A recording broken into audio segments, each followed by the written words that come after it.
Por toda a fronteira, na época áurea conhecida popularmente como o Velho Oeste, os territórios eram assolados por uma sensação generalizada de ausência de lei. No início do século XIX, quando a trilha do Oregon ainda não estava repleta de sepulturas clandestinas, a maioria das terras era ocupada só pelos nativos americanos, com raras propriedades isoladas, e não havia órgãos governamentais para supervisionar os habitantes do Oeste. Assim, o crime e o roubo assolavam os primeiros assentamentos enquanto a fronteira se desenvolvia lentamente. Os colonos guerreavam tanto contra indígenas quanto entre si. Não havia motivo para não fazer isso. A lei ainda não existia e os agentes não conseguiam capturar canalhas e foras da lei que se aproveitavam da liberdade. Com o passar dos anos e o governo alcançando até as áreas mais remotas dos territórios do Velho Oeste, cada vez menos vilanias surgiam pelos desertos, sobre as montanhas e através das planícies. No entanto, a injustiça ainda prevalecia, pois o foco rapidamente mudou de ladrões de gado e assaltantes de trem para o tema da hostilidade dos nativos americanos. Com isso, vieram tanto a animosidade quanto a fascinação, alimentando o vigilantismo e o encarceramento injusto dos povos nativos por toda a fronteira. Um desses eventos aconteceu em 1879, talvez na cidade mais perversa de todo o Oeste, Dodge City, Kansas, mudando para sempre a história da lei e da ordem nos Estados Unidos. Para entender melhor os acontecimentos antes, durante e depois dessa injustiça na fronteira, aqui está uma análise mais profunda sobre o julgamento por assassinato dos 7 Cheyenne.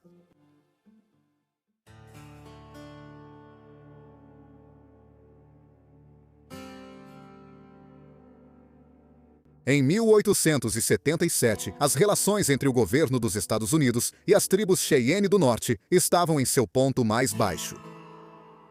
Nenhuma comunidade indígena estava em bons termos com a liderança dos Estados Unidos, mas, naquela região e momento, a tensão entre os Cheyenne e seus opositores americanos era máxima.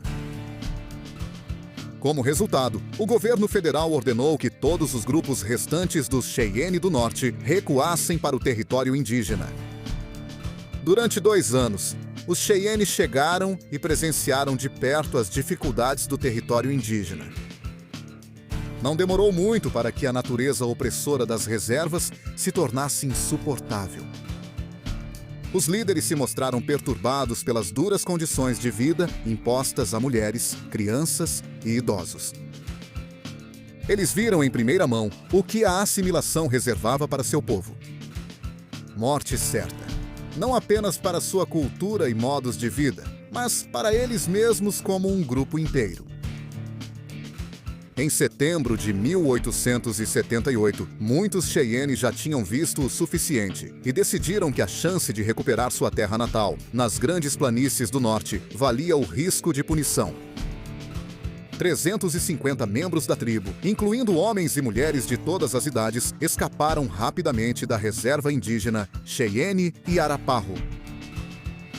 Fugindo para o Kansas ainda naquele mês, os 350 Cheyenne do Norte se reagruparam em 2 facções. Um lado era liderado pelo notável estrategista de guerra Little Wolf e o outro por Morning Star, um chefe de guerra também conhecido por seu nome Lakota Sioux, Dull Knife. Por 6 meses, até abril de 1879, Little Wolf liderou uma campanha agora conhecida como a Guerra Cheyenne, ou o Êxodo dos Cheyenne do Norte.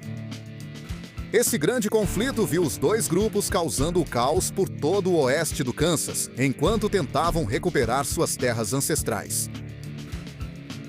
Confrontos entre Morning Star, Little Wolf e vários grupos de tropas dos Estados Unidos e nativos rivais surgiram por todo o Kansas, mas com pouco ou nenhum resultado. Na primavera de 1879, o governo federal pôs fim à Guerra Cheyenne quando Little Wolf e seu grupo se renderam às tropas dos Estados Unidos no Forte Keogh. No entanto, o verdadeiro problema começou muito antes na campanha. quando Morningstar e seu grupo de 149 pessoas ficaram encurralados nas Nebraska Sand Hills, perto do Forte Robinson. Era outubro de 78, apenas um mês após sua fuga ousada. E Estrela da Manhã não teve outra escolha a não ser depor suas armas, pois o exército cercava seu povo por todos os lados. O exército dos Estados Unidos finalmente tinha vantagem. Todos os 150 Cheyennes capturados foram aprisionados no Camp Robinson, mantidos em condições muito piores do que aquelas das quais haviam escapado no território indígena. Com a chegada do inverno rigoroso no meio-oeste, os Cheyennes permaneceram presos enquanto os comandantes do Fort Robinson decidiam seu destino. Estrela da Manhã não podia garantir que seu povo ficaria muito tempo nos alojamentos improvisados que viraram celas. E depois que o calendário virou para 1879, outra tentativa de fuga da prisão foi feita. Desta vez, porém, o exército dos Estados Unidos estava melhor equipado para enfrentar uma insurgência, e sua retaliação logo reprimiu os desesperados Cheyenne. Em meados de janeiro de 1879, apenas 15 dos 50 originais de Estrela da Manhã sobreviveram. O restante havia sido massacrado no massacre de Fort Robinson, ou teve a sorte de receber refúgio do lendário chefe Oglala Lakota, Nuvem Vermelha, em sua reserva em Pine Ridge, Dakota do Sul. No entanto, esses sobreviventes sortudos eram raros, já que os 7 que foram capturados em vez de mortos em Fort Robinson foram escoltados de volta ao sul para a reserva indígena Cheyenne e Arapaho. Esses 7 sobreviventes logo ficaram sob o escrutínio de George T. Anthony, que exigiu que cada Cheyenne vivo fosse julgado em tribunal civil. Seus crimes: o estupro e assassinato de quase 50 homens e mulheres civis pelas mãos de guerreiros insurgentes, parte do bando de invasores de Estrela da Manhã. O evento foi chamado de Batalha de Punish Women's Fork, ocorrendo perto de Scott City, Kansas, em setembro de 1878, justamente quando o êxodo Cheyenne do Norte estava em andamento. Diz a lenda que esses crimes contra os cidadãos de Scott City não foram apoiados pela dupla de líderes Lobo Pequeno e Estrela da Manhã.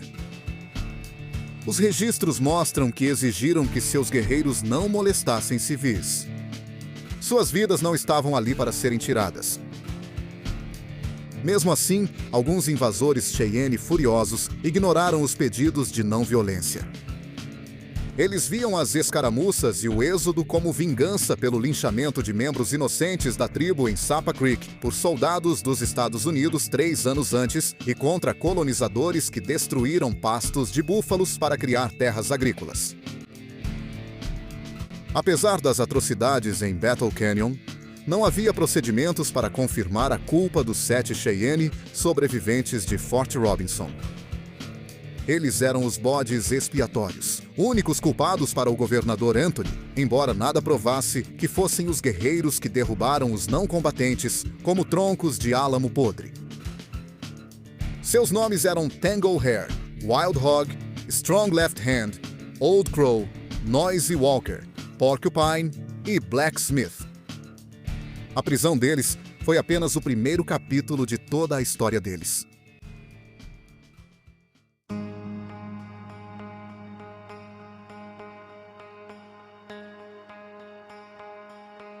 A centelha para o futuro julgamento começaria em Fort Leavenworth, onde os 7 Cheyennes estavam presos. O governador Anthony queria um policial de destaque para transportar os prisioneiros do posto avançado em Leavenworth até Dodge City, onde ocorreria o julgamento. Assim, ele escolheu o notável xerife de Dodge City, Bartholomew Bat Masterson, para liderar a transferência. Masterson havia acabado de prender e encarcerar o fora-da-lei James Kennedy pelo assassinato da atriz Dora Hand. Para o governador Anthony, ele era perfeito para o trabalho. Porém, a jornada pelo Kansas não foi tão simples. Em vez de irem direto para Dodge City, Masterson e as autoridades militares que transportavam os 7 cativos Cheyenne fizeram paradas ao longo do caminho.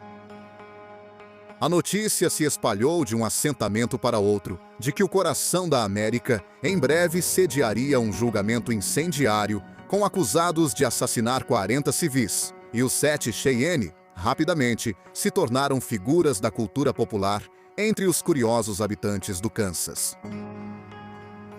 Em cada parada de trem de Leavenworth até Dodge City, multidões lotavam a estação para tentar ver e observar os 7 Cheyenne.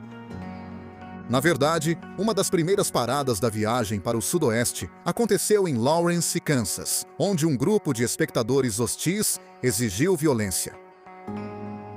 Masterson e seu grupo de homens da lei tentaram conter o conflito, mas às vezes as multidões eram grandes demais para qualquer intervenção. Em vários pontos ao longo da ferrovia, alguns dos Cheyenne ficaram feridos, pois não podiam revidar nem se defender. Quando o trem chegou a Dodge City, a maioria dos prisioneiros estava debilitada e mentalmente incapaz.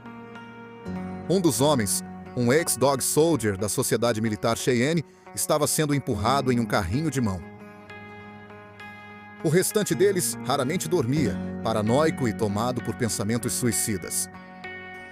Eles estavam convencidos de que seriam linchados depois que o sol se pusesse, se não fossem executados nas próximas semanas de qualquer maneira. Para piorar, os guerreiros Cheyenne foram retirados do trem para o sul, algemados nos punhos e nos tornozelos e levados direto à cadeia de Dodge City.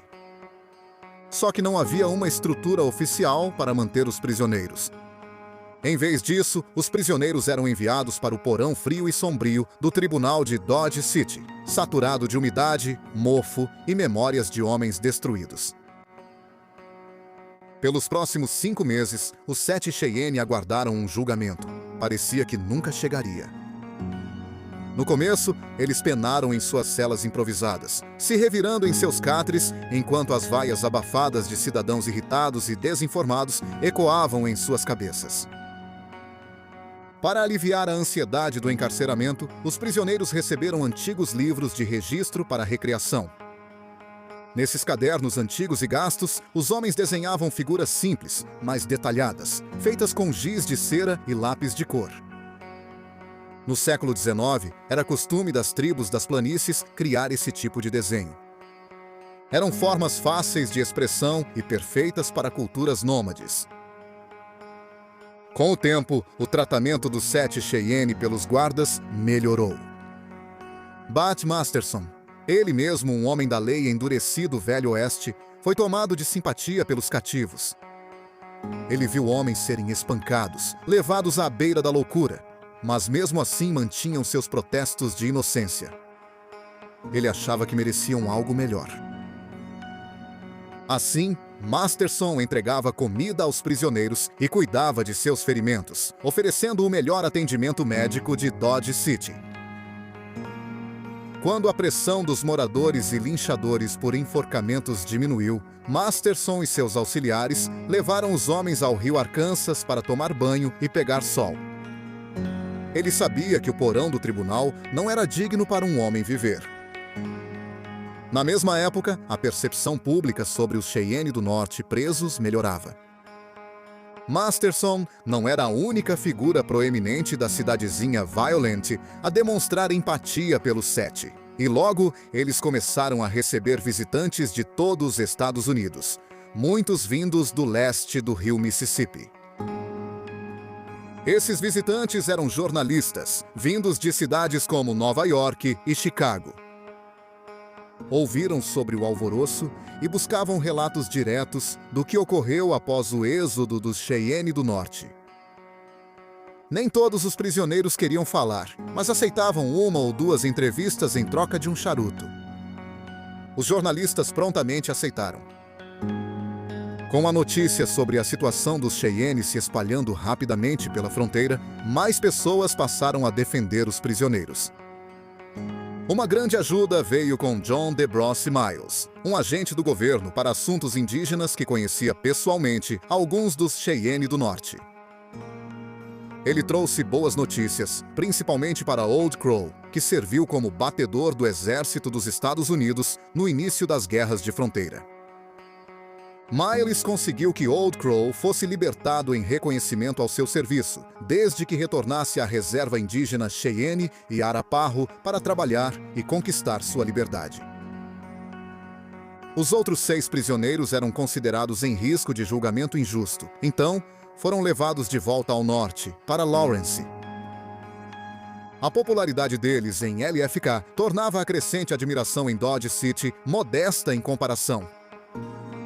Assim que os 7, que viraram 6 Cheyenne, se estabeleceram em junho de 79, eles foram tratados como verdadeiras celebridades. Um dos guerreiros, o homem chamado Wildhog, fez de sua missão usar a popularidade recém-descoberta para o bem. Ele fez amizade com jornalistas locais e nacionais e usou suas entrevistas para defender a justiça. Ele buscava melhorar a percepção pública sobre os Cheyenne e os Dog Soldiers, falando positivamente sobre a cultura e o modo de vida de seu povo. Essas notícias positivas continuaram nas primeiras páginas de Lawrence, Kansas e de outros lugares, e logo os 6 Cheyenne puderam fazer aparições públicas. A lenda conta que um circo local pediu aos prisioneiros para participarem do rodeio, e eles aceitaram. Eles montaram cavalos e simularam uma batalha nas planícies do oeste, com cowboys fantasiados atuando ao lado deles. O espetáculo foi tão grandioso que atraiu até mesmo o famoso poeta Walt Whitman. O visitante mais importante dessa situação provavelmente chegou em agosto de 79. Os dias mais quentes do verão mostraram seu pior lado, mas a esperança começava a surgir para os 6 Cheyenne, ainda falsamente acusados de assassinato. Em 12 de agosto, uma comissão do Senado dos Estados Unidos chegou à cadeia de Lawrence. Porém, os membros da comissão não estavam lá por causa de reportagens de jornal ou encenações do Velho Oeste. Eles foram entrevistar os 6 Cheyenne e ouvir sobre as atrocidades que relatavam enfrentar nas reservas do território indígena. Cada homem conseguiu corroborar o relato dos outros, e Wild Hog descreveu em detalhes os horrores que enfrentavam no atual estado de Oklahoma. Sem o testemunho deles, as atrocidades sofridas pelos Cheyenne no território indígena talvez nunca fossem reparadas pelo governo dos Estados Unidos, mesmo sendo um consolo insuficiente no quadro geral. Após a saída do comitê do Senado de Lawrence, o julgamento principal ocorria. Os 6 Cheyenne designaram J.G. Moeller, advogado qualificado do Kansas, para representá-los. O principal ponto de discórdia era a falta de jurisdição do Kansas sobre os prisioneiros, apesar de o Estado achar que a tinha. Os homens, oficialmente membros dos Cheyenne do Norte, não eram cidadãos dos Estados Unidos, muito menos do Kansas. Mueller continuou sua defesa trazendo inúmeras testemunhas ao tribunal, algumas que conheciam os 6 réus e outras que não conheciam. Grandes empresários e pessoas de prestígio de Lawrence e assentamentos próximos também se ofereceram para testemunhar no tribunal civil a favor dos Cheyenne. Nem todos os voluntários foram selecionados, provavelmente por conflitos de interesse, mas Moeller encontrou testemunhas competentes sem dificuldade. O mesmo não pode ser dito da acusação, que não conseguiu encontrar ninguém de destaque que pudesse afirmar, sem sombra de dúvida, que viu os 6 homens Cheyenne em questão participarem dos estupros e assassinatos. Eles não arriscariam uma testemunha falsa cometer perjúrio em um caso tão importante. No final, os esforços de J.G. Moeller e o apoio esmagador fornecido pelas testemunhas oculares destruíram o ímpeto já enfraquecido da acusação. Multidões apoiando os prisioneiros, Cheyenne substituíram os justiceiros, segundo o relatório de Lawrence, Kansas. Todos sabiam que o Estado estava derrotado.